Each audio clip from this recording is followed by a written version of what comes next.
Was how do best business leaders like yourselves manage through such disruptions?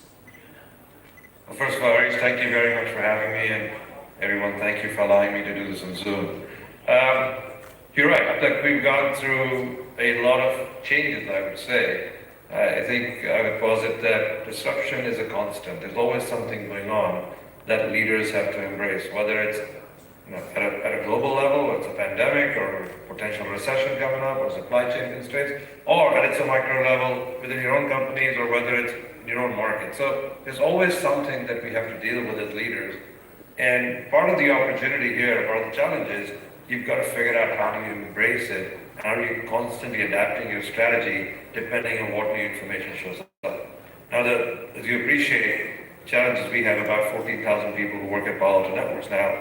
They're expecting strong, consistent direction and leadership because you can't make them get buffeted by everything that happens every morning. If they wake up in the morning and hear there's a supply chain crisis, do we change our strategy? Tomorrow they hear there's a pandemic, what do you do? So our jobs as leaders is to find a way of both having a very strongly articulated vision and North Star to our teams, at the same time being nimble enough to be able to make sure that you're adapting the strategy. The team needs to hear certainty. So the challenge is our job is to take all that uncertainty, find a way of creating certainty for our teams. It's our job to embrace that disruption or that constant change and find a way that we can give reasonably clear, consistent, longer-term direction to our teams, because teams cannot change every day, every week, every month and say, oh, we're going to do this today, we're going to do that tomorrow. Even if you start doing that, you create way more disruption internally, don't end up getting any outcomes. So I think part of the opportunity and challenge, as I said, is for us to embrace that disruption, find a way of creating certainty for our teams, whilst trying to internalize that uncertainty ourselves as leaders and chart a clear path. Thank you. Thanks, Nikesh. Just continuing on the same thread, obviously the need for cybersecurity went up significantly in the last 2 or 3 years. So on the one hand, we had shortage in supply, and in your case, the demand went up significantly. So, a company like yours, Palo Alto Networks, how did, you personally guide your company through these disruptions? It'd be great for our audience to hear some of those steps that you took. Well, first of all, let's give some context, right? So, for those of you who don't know Palo Alto Networks, we are the largest cybersecurity company in the world. We employ about 14,000 people. We operate in 150 countries. And we're about a $50 billion market cap public company today. And as part of our opportunity, our job is to secure both nation states around the world as well as corporations around the world from potential cyber threats and cyber attacks. Now, what happened is at the beginning of the pandemic, as you rightfully said, we all went online. Everything shut down. You didn't have stores, people had inventory stuck in stores, the only thing that was working was online. So the entire focus of the business became, if online doesn't work, our business is not going to work. And that put a lot of pressure on technology departments. I think that actually accelerated the adoption of technology by 2 or 3 years because everybody had to make everything work on their mobile phones and their laptops. We all had to engage in touchless behavior. Everything was being transacted in every part of the world using technology. Now, that was one effect. The other effect was everybody started working from home. So you have suddenly a situation where we would go to work, we were working in our offices, and we had to secure the campus or secure the office buildings. But today, you have to secure every employee sitting at every one of their homes. So in our industry, we call that the explosion of the attack surface. I'm no longer restricted to office buildings or offices or data centers. I am now in every employee's home because I'm supposed to protect every edge of the network that effectively is where you're accessing technology from.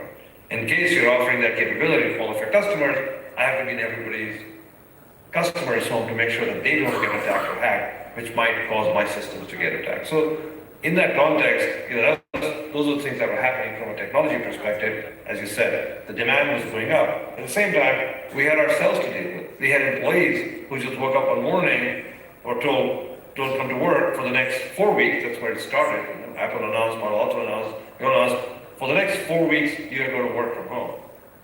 And they never came back for 2 years. So what that did, not just from a technological level, that put a tremendous amount of uncertainty in our employees' minds. And the challenge was, I firmly believe that if you have uncertain employees, if you have people who are nervous, they don't do their best work. If you want their teams to do their best work, you have to provide them certainty, as we talked about. So me and our management team embarked on this program called Flex Work, and we went out and told our employees, we are going to create certainty for you. Nobody is going to lose their job at Palo Alto Networks. Come what may in the pandemic, we the management team are standing behind you. We will give you the certainty. You make sure your families are safe. You make sure you're comfortable where you are. You make sure you can deal with the pandemic from an economic, from a health perspective. We'll make sure that your employment is secure. That small act went a very long way in our journey of trying to become the largest cybersecurity company. We had one of the most dedicated, focused set of employees because they knew their job was to come every day and get their stuff done, come as it show virtually on Zoom or whichever platform that they were choosing to work with us on, whether it was Teams or WebEx, if they're talking to customers. And that sort of went a very long way. Coupled with the fact that suddenly, cybersecurity demand went up because technology demand went up. So we're effectively a correlated demand function based on how technically adapt aware your infrastructure is becoming. So from both those perspectives, we had to create certainty for our team, we had to increase our productivity whilst working remotely, and at the same time, we had to make sure that our customers were getting what they need. And I think long story short, in the last 3 years, we've been able to double our business, and we're now slated to do about $7 billion in revenue, and about the beginning of the pandemic, we did about 2.5, give or take. Thank you, Nikesh. Looking forward, I think, obviously Palo Alto Networks came out, much stronger through the pandemic, and like you mentioned, I think, you kept your employees charged up and, provided great service to your customers. But now, heading in, there is this talk of, at best, a soft landing in the US, maybe a hard landing, so there's talks of recession to a great recession. How are you equipping your company and keeping your employees charged up as you look into the next 12 to 18 months?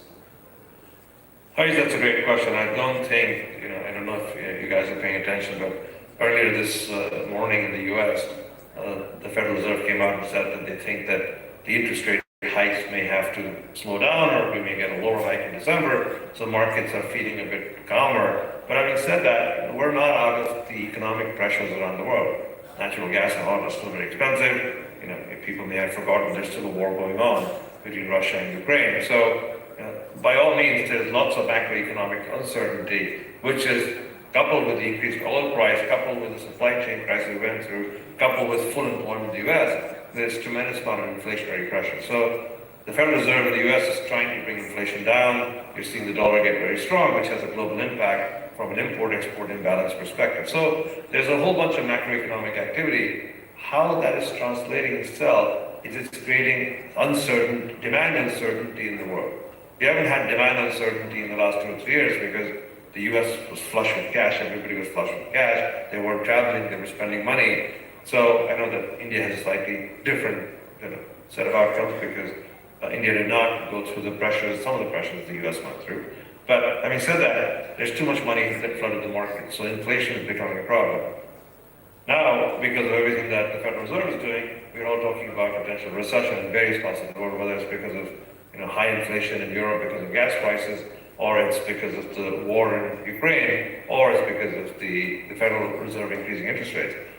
I think this is yet another form of uncertainty, right? Now we have demand uncertainty, we have economic uncertainty. I think for the first time in many years, you've seen tech companies around the world say we're going to slow down hiring. We actually heard a lot of tech companies saying we're going to shrink our workforce because we may not need as much employment given that we're going to have these demand pressures. So this is a different kind of uncertainty. We're pulling out the same playbook we had at the beginning of the pandemic. We're trying to create certainty for our employees. We're trying to create certainty for our employees. At the same time, it's a different macroeconomic environment, which means we have to go out there and increase our sales activity. The good news is technology demand is not going to abate. We're all going to end up getting more and more technically deployed around the world. Still, there's a lot of technical debt in the world that needs to be paid, so a lot of companies have to spend a lot of time and effort in building up more technology, which means our demand is not going away in the cybersecurity business. However, because there's economic pressures, purchasing cycles will slow down, people will spend more time thinking about things, people will spend more time analyzing things, which means you just have to be better prepared. We have to have more precise value-added capability to share with our customers. So we just have to increase the activity of our business on the front line. We have to make sure that we're closer to our customer. We have to make sure that we're deploying in a much more flawless fashion. And we have to make sure we create certainty for employees. So that's what we're going to be doing. I mean, to be honest, I don't think that downward cycle is over yet. I think we still have 6 to 9 months of this to deal with until we reach a point of stability from which hopefully we can build again. Thanks, Nikesh. And we in India also hope that the US comes with a soft landing, because in India we always get the impact with a lag. So if the US gets out quickly, then we'd be spared it. So thank you for that. Moving on, one of our earlier speakers touched about Web 3.0 or the metaverse, and we're talking about increasing complexity geopolitically, and you are mentioning that the need for cybersecurity would keep growing. At the same time, technology is evolving.